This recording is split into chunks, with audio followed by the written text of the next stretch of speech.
Oi, meu nome é Padre Mike Schmitz e você está ouvindo o podcast A Bíblia em um Ano, onde encontramos a voz de Deus e vivemos a vida através das Escrituras.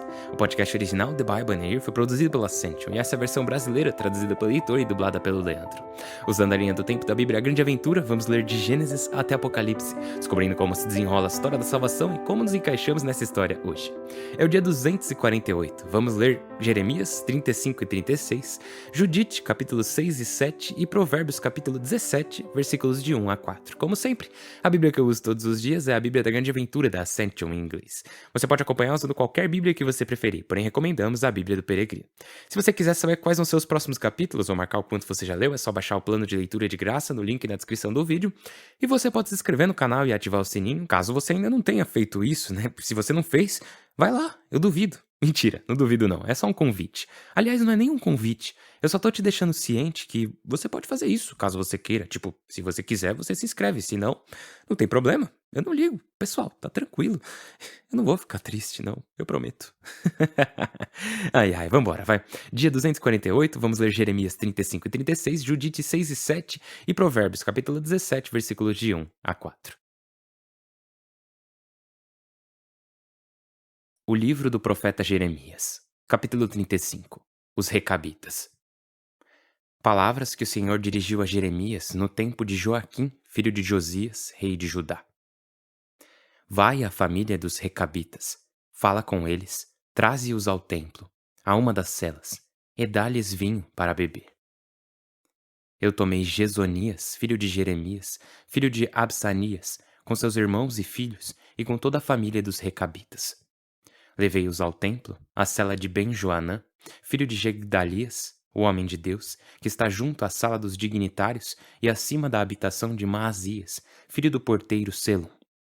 Ofereci jarras e taças de vinho aos membros da família Recabita e lhes disse: bebei. Eles responderam: não bebemos vinho, porque Jonadab, filho de nosso antepassado Recabe, nos deu a ordem: jamais bebereis vinho, nem vós nem vossos filhos.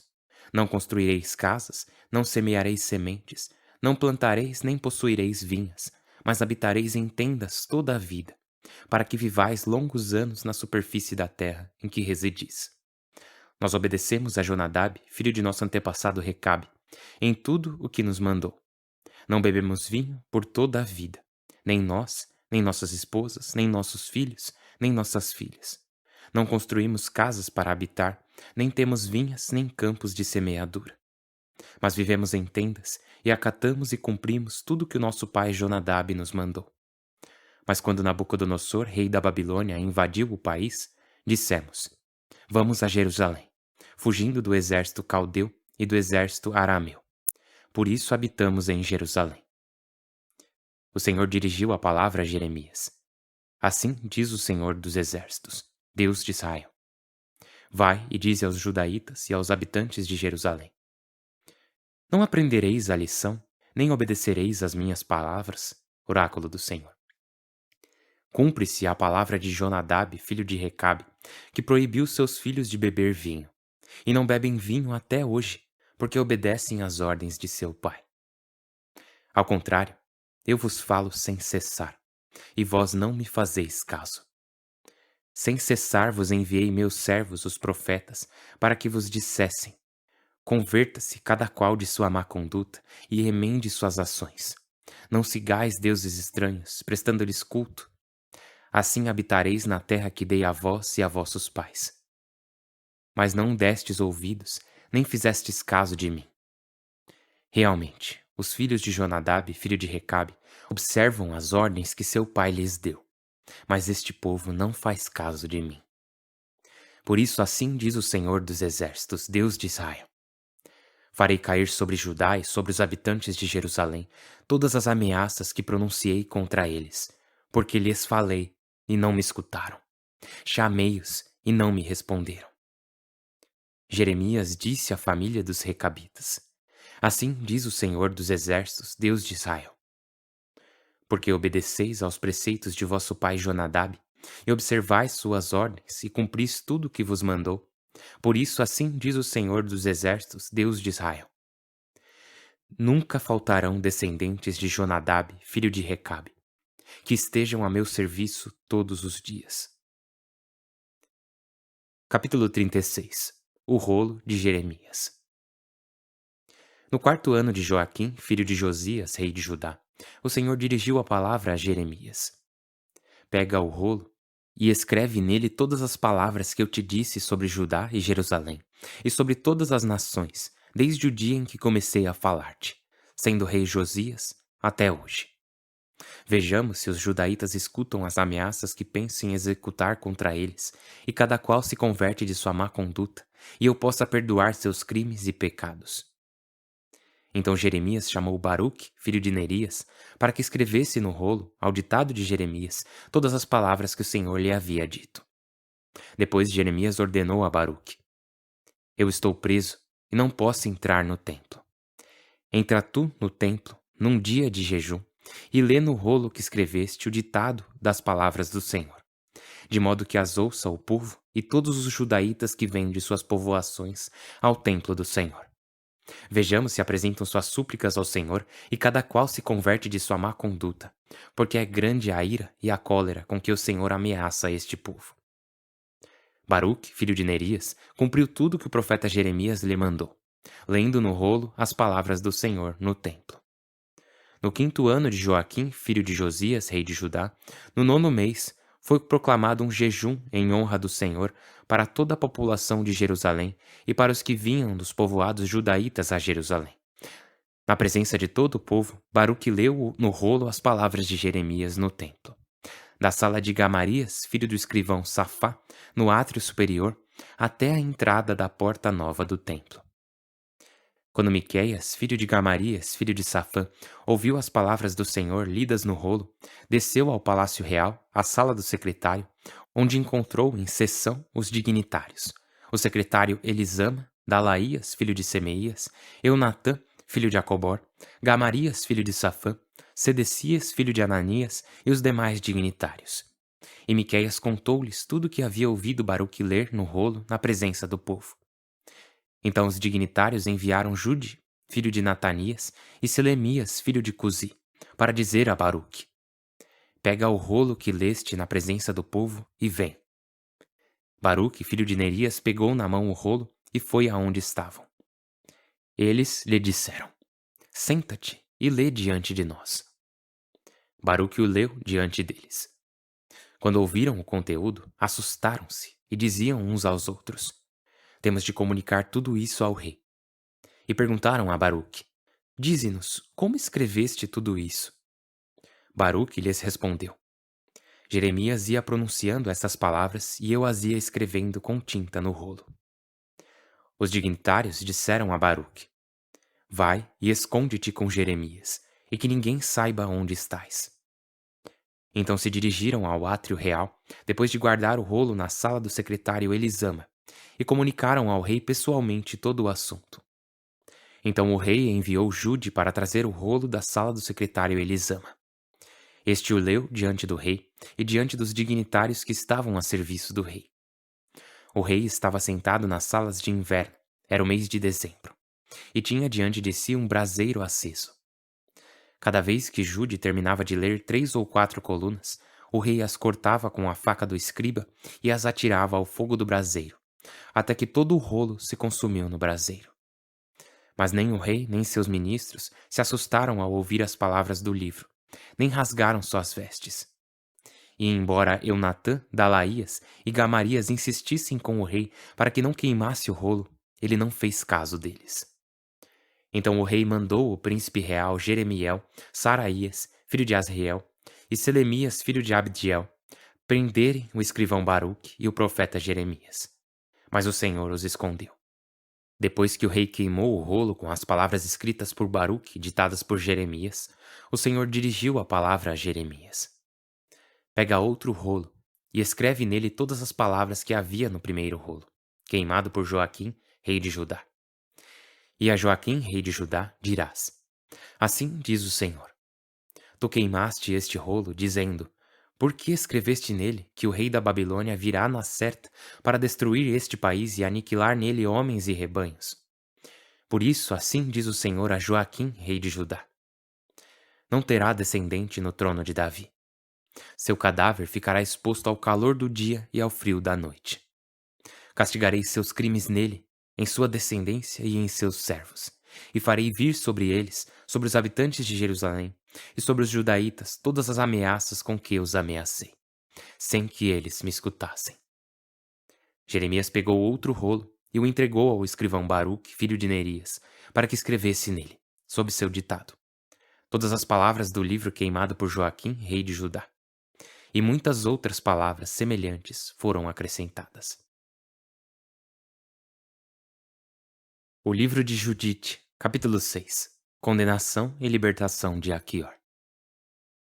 Quando se acalmou o alvoroço dos que rodeavam o conselho, Holofernes, generalíssimo do exército assírio, disse a Aquior na presença de toda a tropa estrangeira e de todos os moabitas: Quem és tu, Aquior, e os mercenários de Efraim, para profetizares assim, dizendo que não lutemos contra os israelitas, porque seu Deus os protegerá? Quem é Deus além de Nabucodonosor? Ele vai enviar seu poder e os exterminará da face da terra, sem que o Deus deles possa livrá-los. Nós, seus servos, os esmagaremos como um só homem. Não poderão resistir à força de nossa cavalaria. Nós os varreremos. Seus montes se embriagarão com seu sangue. Suas planícies transbordarão de cadáveres. Não poderão resistir com pé firme diante de nós, mas perecerão totalmente, diz o rei Nabucodonosor, dono de toda a terra. Porque falou e não pronuncia palavras vazias. Quanto a ti, Aquior, mercenário amonita, que disseste essas frases no momento de insensatez, não voltarás a ver-me até que eu castigue essa gente que fugiu do Egito. Então, quando eu voltar, a espada de meus soldados e a lança de meus oficiais atravessarão tuas costas e cairás entre seus feridos. Meus escravos vão te levar à montanha e te deixarão em alguma cidade dos desfiladeiros.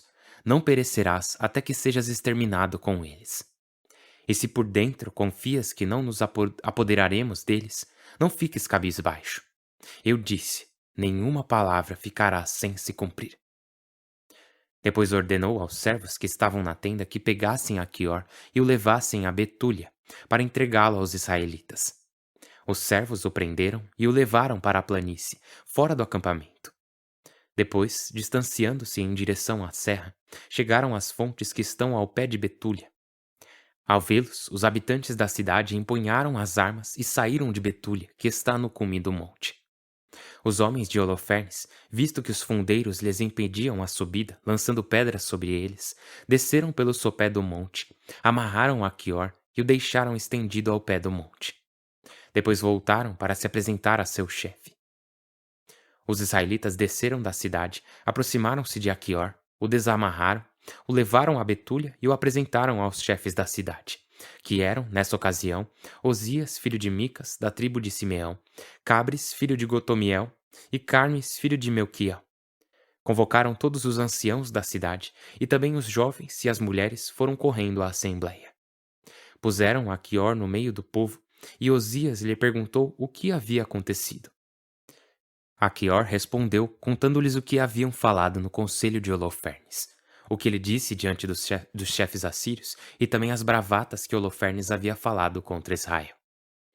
Todo o povo se prostrou em adoração a Deus, gritando: Senhor Deus do céu, olha do alto a soberba deles e tem piedade da humilhação de nosso povo. Olha hoje com benevolência para teus consagrados. Depois animaram Aquior e o parabenizaram efusivamente. E ao terminar a assembleia, Osias o levou para sua casa e ofereceu um banquete para os anciãos. Toda essa noite ficaram implorando o auxílio do Deus de Israel. Capítulo 7.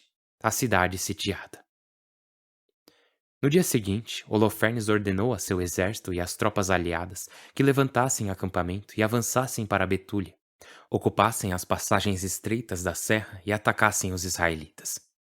Nesse mesmo dia, todos os soldados empreenderam o avanço.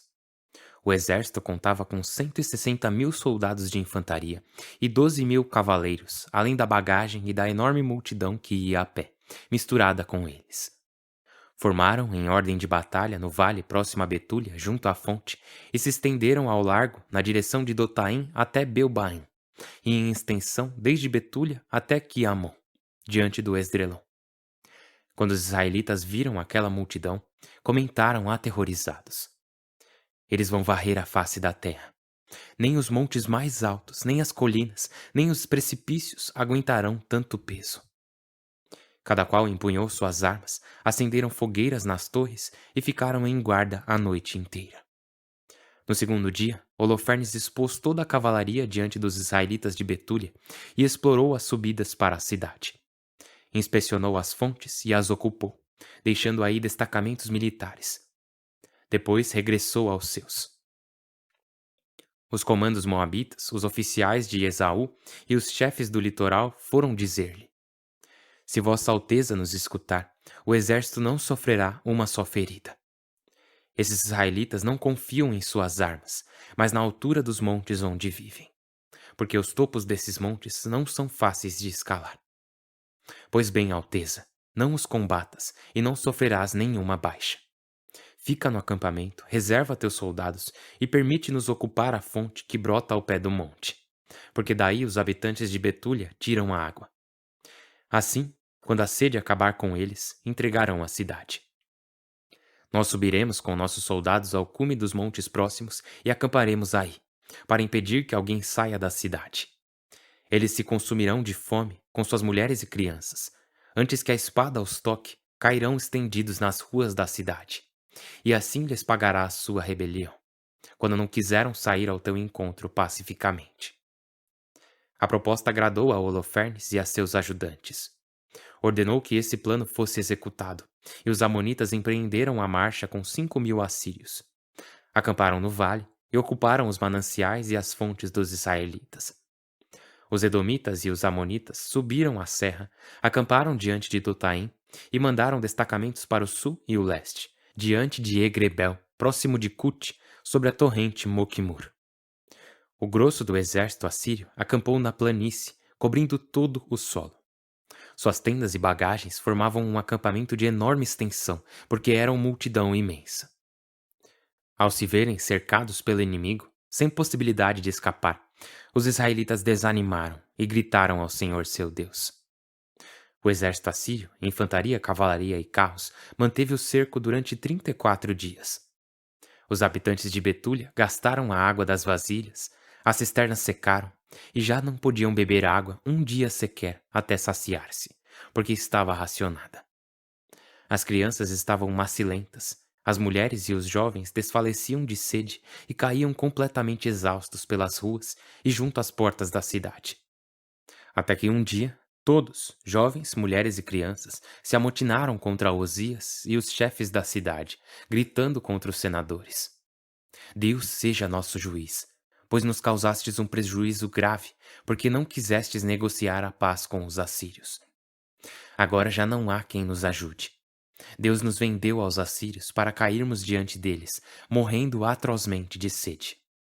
Chamai-os e entregai a cidade inteira à pilhagem de todo o exército de Holofernes. É melhor que nos saqueiem. Seremos seus escravos, mas salvaremos a vida, e não veremos com nossos olhos nossas crianças morrer, nem nossas mulheres e nossos filhos expirar.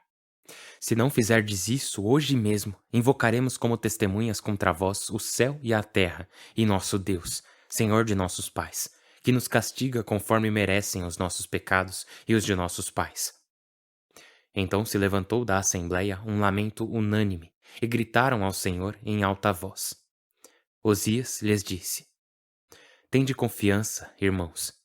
Vamos resistir mais 5 dias, e nesse prazo o Senhor nosso Deus se compadecerá de nós, porque não irá abandonar-nos até o fim.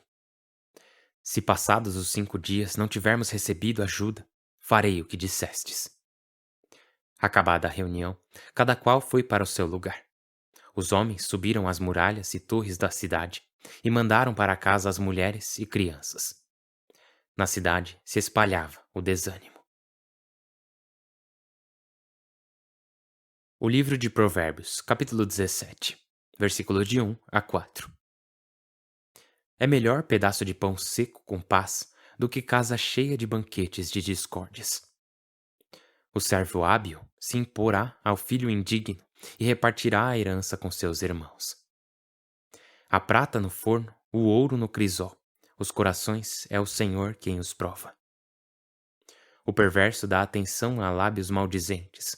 O enganador dá ouvidos à língua maligna. Pai do céu, nós te louvamos e agradecemos muito. Obrigado pela tua palavra. Obrigado por derramar tua sabedoria e teu cuidado sobre nós.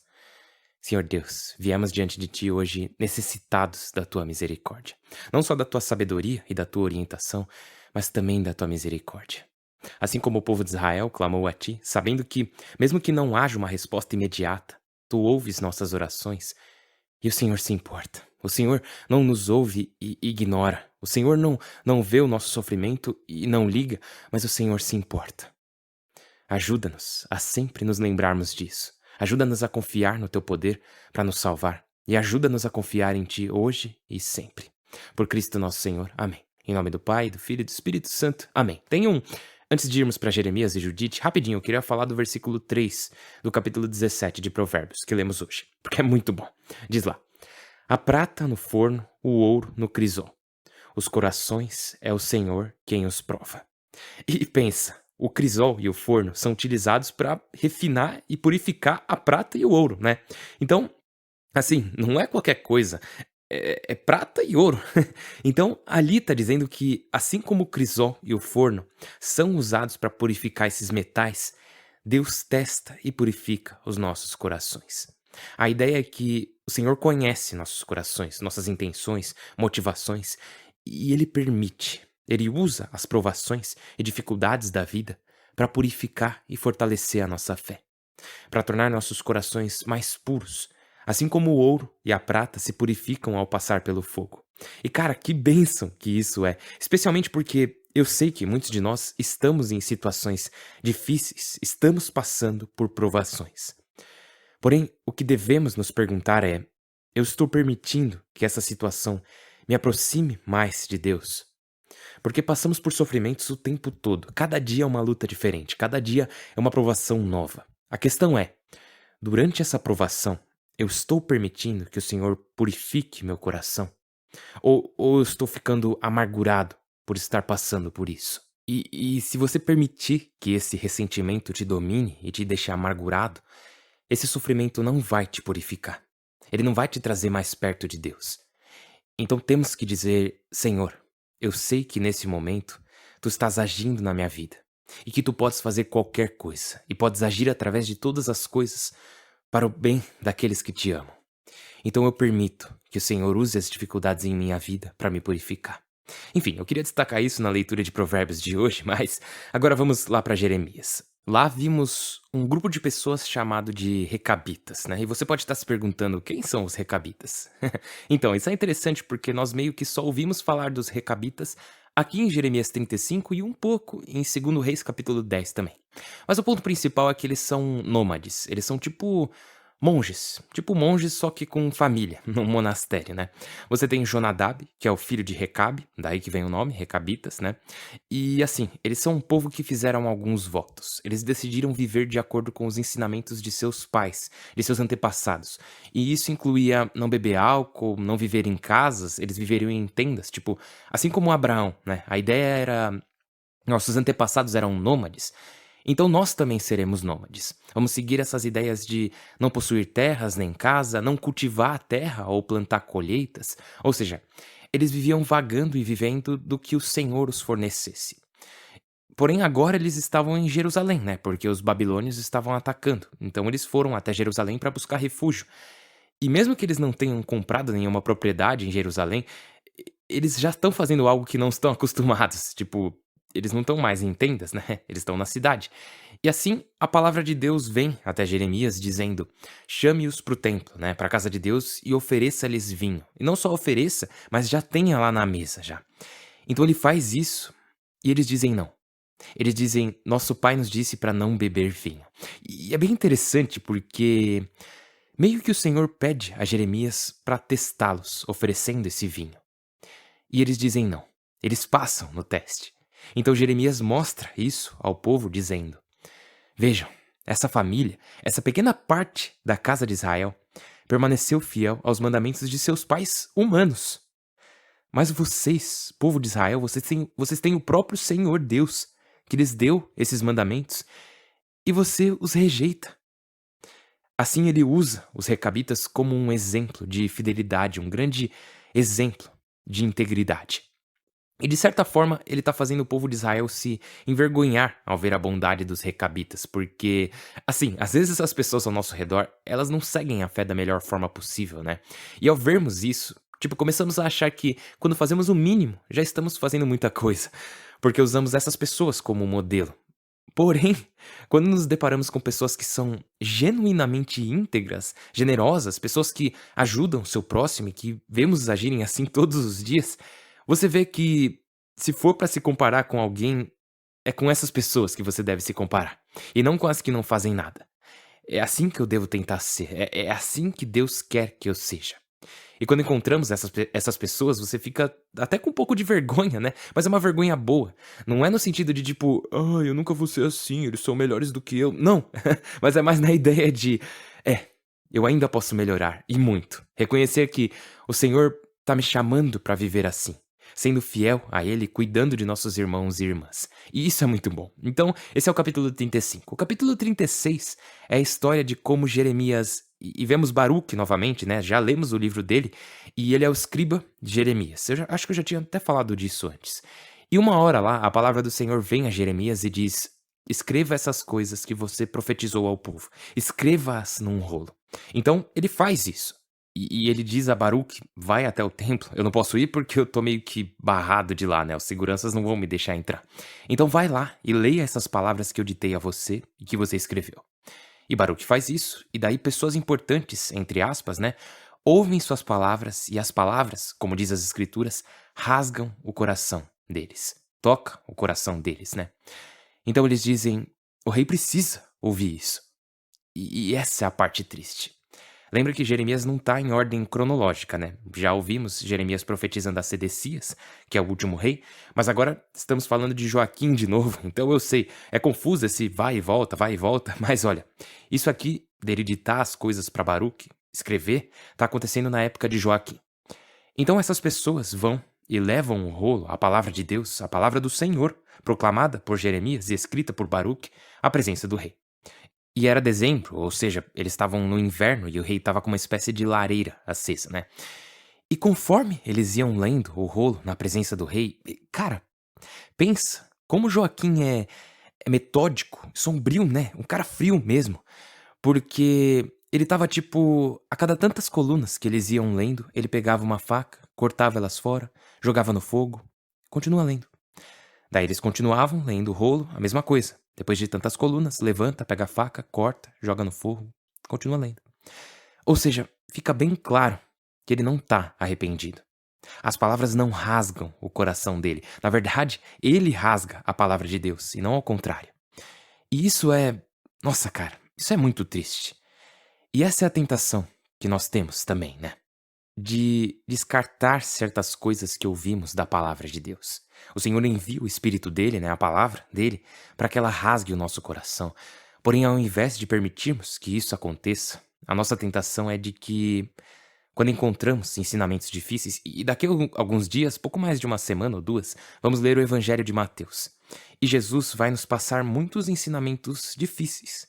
E a nossa tentação vai ser de rasgar essas partes, de descartá-las, ao invés de permitir que elas rasguem o nosso coração, que elas toquem o nosso coração. E é muito importante porque Joaquim, sabemos o que aconteceu com ele, né?